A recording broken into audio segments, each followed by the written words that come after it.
Near record, likely tying a record today.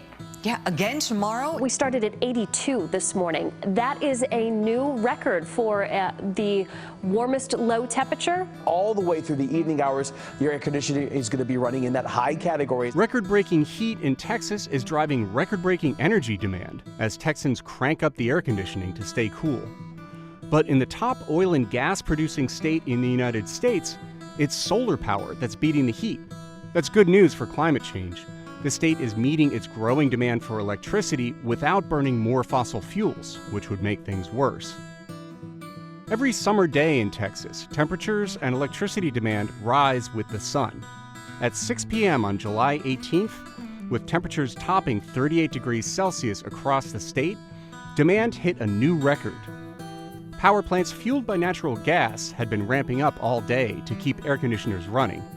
By 6 p.m., they generated about half of the state's power.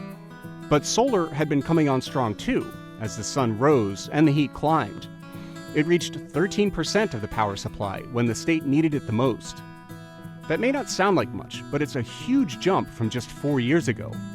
On the hottest day of 2019, solar was just 2% of the Texas power supply.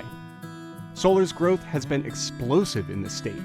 Generating capacity is nearly 10 times what it was just 5 years ago, and it's set to more than double in just the next 2 years. That's on top of the state's nation-leading supply of renewable wind power. Wind energy is second only to natural gas in electricity generation in Texas. Solar still ranks behind coal and nuclear in the state's power mix, but it's growing while coal is shrinking and nuclear is flat. Even natural gas is flat in the state that produces the most of it. Electricity demand is growing in Texas. It's not just because temperatures are rising, the population is growing too. Since fossil fuel generation is basically flat, it's renewables that are covering that growth. That's pretty remarkable in a state that got rich from oil and gas.